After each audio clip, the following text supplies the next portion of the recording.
Welcome to our channel. Today we how to activate Medicare Preventive Screening Benefits, Setup Guide step by step clearly. To activate your Medicare Preventive Screening Benefits, first, gather your personal information. Keep your Medicare card handy, as you will need the information on it.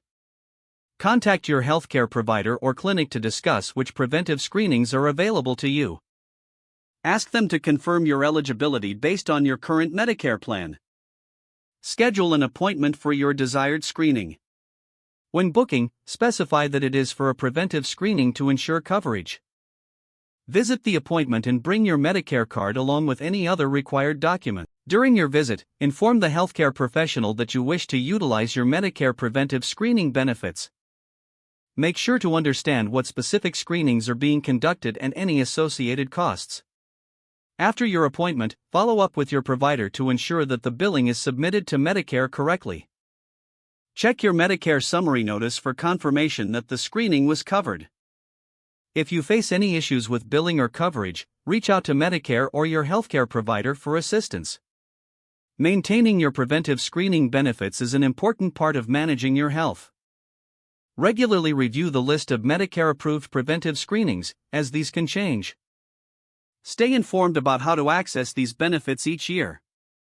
Taking these steps ensures you make the most of your Medicare coverage. If the page does not load, refresh the browser or try again in a private or incognito window.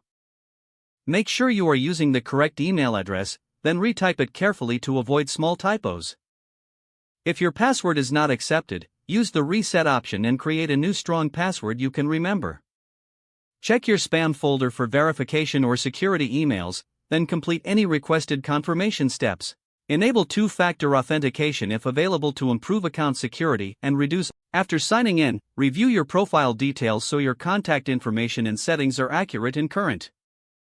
If you see an error message, note it down and try again after restarting your device and internet connection. Log out when you finish, especially on shared devices, to keep your account and payment information secure. If the page does not load, refresh the browser or try again in a private or incognito window. Make sure you are using the correct email address, then retype it carefully to avoid small typos. If your password is not accepted, use the reset option and create a new strong password you can remember. Check your spam folder for verification or security emails, then complete any requested confirmation steps. Don't forget to like this video and subscribe to our channel for more step-by-step tech guides.